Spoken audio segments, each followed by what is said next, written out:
to get the motor off, I decided to winch it up into a tree with a come-along. As you can see by my strap placement, it is not strapped properly. There were no secure points on the top of the motor, so I had thought that I could strap it to that part right there. But it did end up slipping, and it could have damaged the motor, so please do not do this.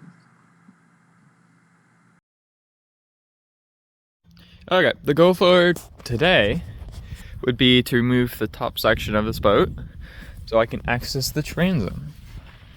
So I got the bracket off. So there are some damages on it.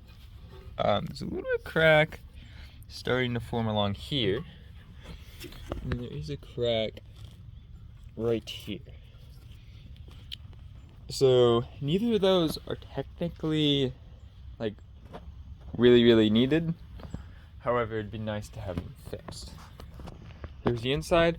So now you kind of starting to see all the issues that were like not being shown in the past. So yeah, that is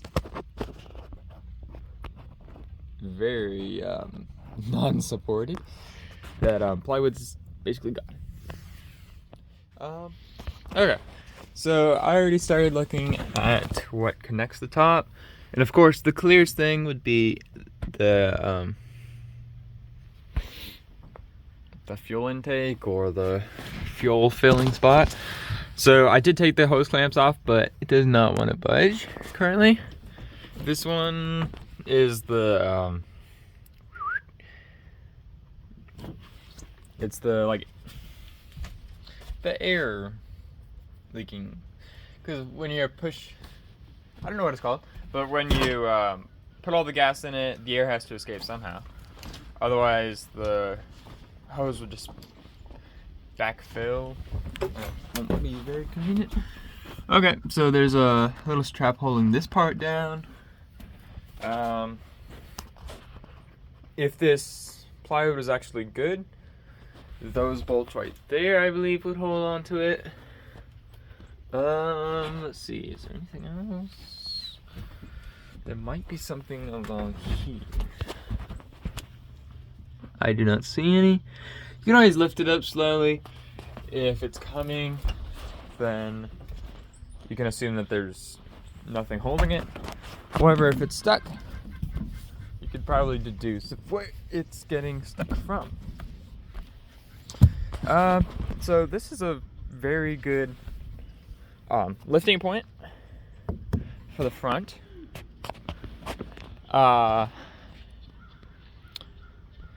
This tower is very strong on here, so that would be a good middle lifting point if I need one. And then the two back ones right there. However, the back ones, I would not recommend putting a ton of weight on, just because see how it's like a more of a long strip and there's a skinnier part right there. However, there is some plywood reinforcement, so it probably should not break. But okay, so the first thing I started was I took out a lot of the screws along this edge. So actually I had to pull this rope out. Surprisingly, the rope's like, well, not surprisingly, but it's like 75, maybe 100 feet. I feel like, yeah, it makes sense. Kind of. Yeah, I gotta take all these out. And then, so under there are actually some screws. So it's important to mark which ones are under there. Otherwise, when you go back to put it back together, it's gonna be a problem because you're not gonna know where the screws go. Okay. Ooh, I want to show my. Okay, so I noticed a problem. The black liner would not come off. There was a this was in there, and the screws were screwed through it. So there's actually hidden screws all under this. So I took it out along the whole side. There's probably a screw every, say, about 2.5 feet. So yeah, you definitely damage the hole if you tried removing that without removing the screws. So definitely. Okay, every so often you'll find a bent screw. So if it's bent way out of whack, I'll just take pliers, loosen it up, and then you might be able. Nah, recording video. Nah. Recording video. Okay, yeah, so just twist it. This one's not as much out of whack, so I might be able to use a screwdriver. Nope. Okay, and I just lost my bit. That's okay. So yeah, use the pliers to loosen it up.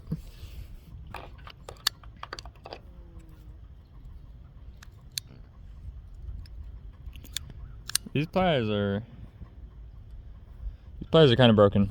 Use good pliers. Use broken pliers. Okay, you can see I got the black liner off. It's all along there. So there's still screws under here. So those will need to come out.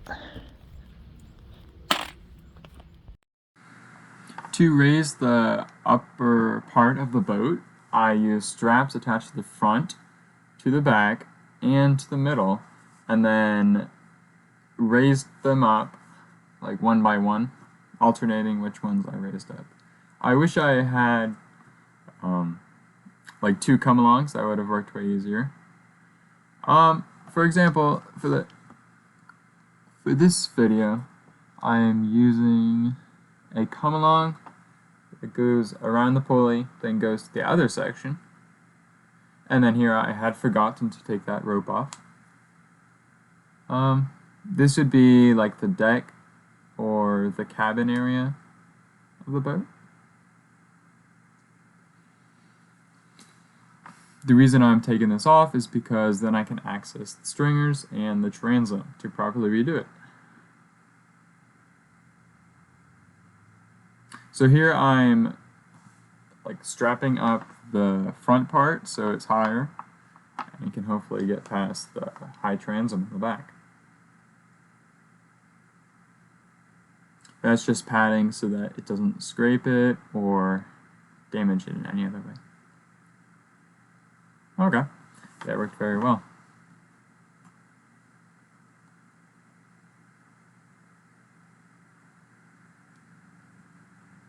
So I don't want to leave this hanging in a tree or on a stand, since it will be about a week and a half until I can work on this. So I decided to put it on the trailer.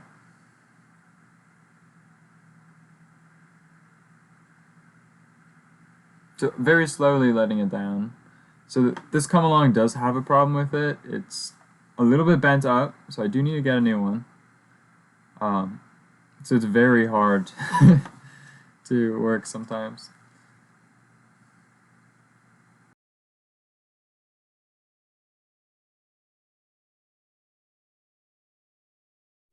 Okay, so it's carefully set on the trailer. Definitely gonna need a lot of work on this part, but this is not the first thing to do on the project. Yep.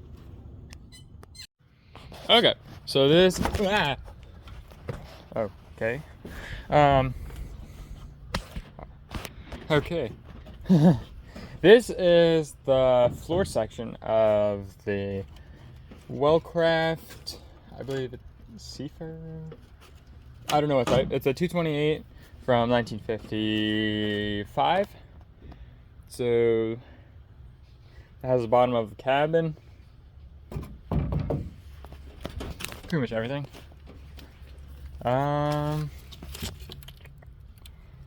Looks pretty decent-ish. The inside and the front is very nice. The fiberglass all in the front is pretty good. The 2 weak spots was like right here was very weak. On the other side too. And then some points that were like questionable was like right here and the other side. For some reason they cut out a section right there. So I might try fixing that. I probably will. And then this goes back up to the transom. And this had a wall that comes up and then goes up to the top. It's just like right here. And then there's like the box that goes on top of here. So, yep, that's the bottom section for a 1956 228. I believe it used to be an inboard. Or no. I believe it used to be an outboard. But I had not seen any other ones like it. So there's no saying. I can't say for certain. But this is the floor section, so you can see what that looks like when it comes out. So the pieces that were connecting it were like around here. I'll show you. You see how this comes down? Let's see. Yeah. So it had plywood up here in the past, and then was connected by this to the bottom one. There's clearly no plywood left, so the support is almost completely gone. The floors, yeah, there's definitely starting to have a problem with the floors. Lots of work. So there's the things to check if you have a boat like this. Are the floors good? Or look at the deck drains like this one and that one. If that plywood looks like it's rotted, you might have to replace it. So always look for that when you're buying a boat. I got this one for cheap. That's the only reason I decided to go through on this. Actually, I almost backed out on buying it completely until I was given a very good deal, which would reflect its condition. Well, I'll keep updating.